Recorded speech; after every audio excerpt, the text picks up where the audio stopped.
Von der Leyen plantea que Europa necesita una política exterior más realista y que no se puede confiar en el sistema basado en reglas. ¿Qué le pareció esta propuesta de la presidenta de la Comisión?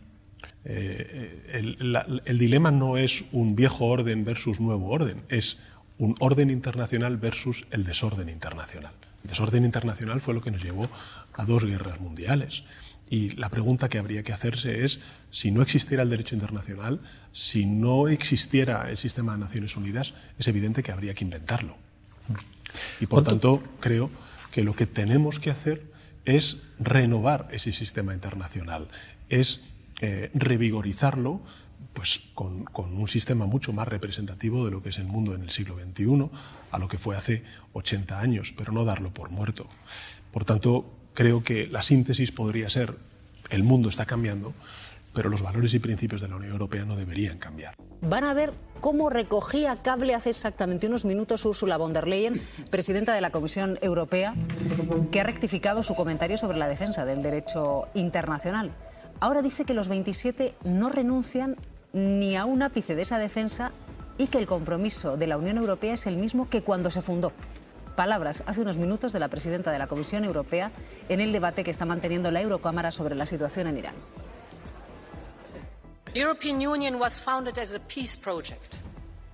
Our unwavering commitment to the pursuit of peace, to the principles of the UN Charter and to international law are as central today as they were at our creation.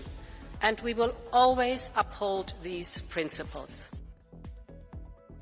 Dice Ursula von der Leyen que los 27 que no, que lo tienen claro, ¿no? Si la que no lo tenía claro era ella. Me parece un patinazo impropio, me parece impropio de una presidenta de la Comisión Europea, pero también de Ursula von der Leyen. No liga mucho con lo que ha sido su trayectoria, que era una figura política que conseguía consensos amplios en la Unión Europea, que tenía una sintonía especial con liderazgos como el de Pedro Sánchez mismo, y yo creo que hay como una cadena de sintonías en cierta manera. Fíjate que ella parecía que hablaba el otro día más que como presidenta de la Comisión Europea, como alemana, en sintonía con Friedrich Merz, que es una persona que nos ha demostrado también su sintonía también clarísima con Donald Trump, ¿no? Y entonces ahora tener que recoger cable, porque claro, te sale el presidente del Consejo de Europa, Costa, y te la contradice manifiestamente en un momento en el que nos encontramos, en el que en cierta manera se hace buena aquella frase de Henry Kissinger que decía: cuando llamas a Europa, ¿quién se pone al teléfono para venirte a decir que eso es un desorden y que no hay una compactación? Claro, no ha hecho más que añadir ruido, ¿no? Que creo que es lo contrario de lo que en teoría tiene que hacer una figura como el presidente de la Comisión Europea, que tiene que compactar un cierto mensaje conjunto de la Unión Europea, y más en circunstancias tan complicadas. La cuestión es que tampoco ha sorprendido tanto en exceso, porque desde este segundo mandato estábamos viendo a otra von der Leyen. De hecho, estaba como girando más, de hecho, por llevárnoslo también al tema doméstico, cada vez más alejada de Pedro Sánchez, que siempre había sido alguien a quien ponía de ejemplo y demás, que de hecho hacíamos la broma de que se había roto esa relación, ¿no? Porque siempre se dedicaban palabras mutuas cuando una es de una familia y otro es del otro, ¿no? Pero hemos visto como este toque de atención al final que ayer le lanzó Antonio Costa, con el que sí, por ejemplo, el presidente Sánchez mantiene una total sintonía, tanto ideológica como personal. Este toque de atención ayer era también un toque de atención de que hablas en nombre de 27 estados. O sea, eres Europa, no eres una dirigente alemana. Y no eres un analista como nosotros. Exacto, exacto. El análisis que hacía es interesante y puede ser cierto. Claro. Pero claro, tú no lo puedes defender como tal y ya asumido y que lo metabolizas como tal desde una posición. Y sobre todo en un momento en el que Europa también está desdibujada, porque parte de este problema, de este desorden mundial, es que Europa no está marcando sus líneas, sus directrices, es el respeto que siempre ha tenido y la defensa del orden mundial basado en reglas, en el multilateralismo de Europa, no está triunfando precisamente por eso, porque dentro de casa no existe esa unanimidad que tanto se reclama. Además, esto debilita a Europa. Yo creo que, por lo menos hasta hace muy poco,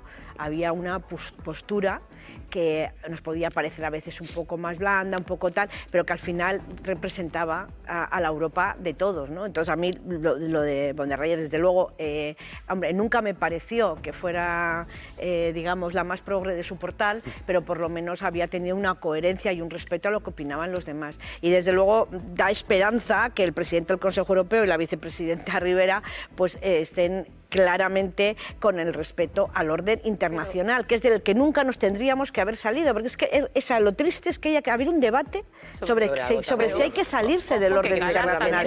Es que las consecuencias son terribles. Que Kallas estaba en la misma sintonía que von der Leyen, y esa sí que es la voz en el exterior de todos. También hay que puntualizar que ni una ni la otra han condenado el ataque de Estados Unidos de Israel contra Irán. Pues a eso me refería. O sea, que realmente han sido, en este caso, el presidente y la vicepresidenta del Consejo de Europa los que realmente han hecho de portavoces de respetar el orden internacional y decir que esto es una barbaridad. Es que lo que llamó ayer la atención de Ursula von der Leyen es que, o sea, dijo dos obviedades, efectivamente. Dijo, hay un nuevo orden mundial, estamos todos de acuerdo, y dijo que la nostalgia no es una política, estamos todos de acuerdo. Eso, Lo grave fue lo que no dijo, que es lo que ha dicho hoy, que es esa condena expresa a saltarse el derecho internacional. Eso fue lo que ayer, o sea, esa hélice de ayer de Ursula von der Leyen, hoy corregida, porque efectivamente ese silencio sobre la condena al hecho de que se hayan saltado las leyes internacionales es lo que no se puede tolerar, sobre todo porque ella no se puede erigir en portavoz de 27 países sin haber consensuado antes una opinión común. No le corresponde, no está legitimada para eso. Es verdad. Sin haber hecho las consultas. Pero además, ¿cuál es la alternativa al orden internacional?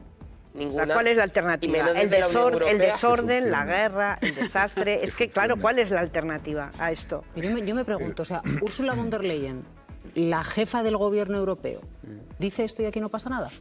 Es decir, aquí se necesita una altura política para encajar esto. O sea, es una guerra que ahora mismo se está alarmando, estamos en un comienzo, nos asomamos a un abismo de incertidumbre que ni tan siquiera sabemos cuáles son, es decir, estamos al principio. Si esto continúa, la presión que van a soportar no es esta, es multiplicada por Eso mil. antes se compensaba con ciertos liderazgos en gobiernos, cuando había una Merkel, cuando existía un Sarkozy, cuando Reino Unido estaba dentro de la Unión Europea y tenía liderados potentes, pero fíjate que hay un cierto desierto, ¿no? Es decir, por eso se ha oído más y especialmente también la voz de Pedro Sánchez en este contexto, no solo por singular, por diferente, por no comprar un cierto discurso complaciente con Pedro Sánchez, sino porque también juega un poco en solitario. En estos momentos, cuando tú preguntas y dices quién está en estos momentos al volante, ¿no?, o coliderando los países en Europa, claro, tienes a Meloni. Meloni es una figura que ha cobrado también peso en los últimos tiempos, pero con una sintonía total y absoluta con Donald Trump, con un discurso a la derecha de lo que es la derecha, por ejemplo, del Partido Popular aquí en España en muchos puntos, y entonces emerge más una figura como la de Ursula von der Leyen,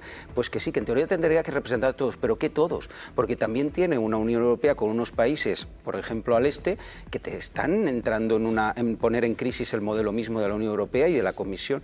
Por lo tanto, no sé. La líder es ella. Él tendría que serlo, claro, y ejercerlo. Ahora mismo hay un debate en el Parlamento Europeo sobre la situación en Irán y ella es la líder. Es así. ¿No? Y nosotros somos ciudadanos europeos.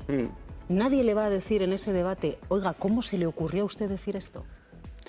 Digo, porque luego hablan de la desconexión de los ciudadanos con las instituciones y tal, ¿no? Yo, como ciudadana europea, esperaría que alguien le dijese, ¿usted cómo dijo eso? Es como una intelectual también, Silvia, porque sí, es la líder, pero claro, nadie vota directamente, ¿no?, a Ursula von der Leyen como tal. El sistema de voto cuando se compone el Parlamento Europeo es el que es, luego están los pactos, pero sí que es verdad, de facto lo es. Y por tanto sí que tendría que ejercer, y ahí te demuestra también las limitaciones y la cierta debilidad o manifiesta debilidad de las instituciones europeas y del proyecto europeo, ¿no?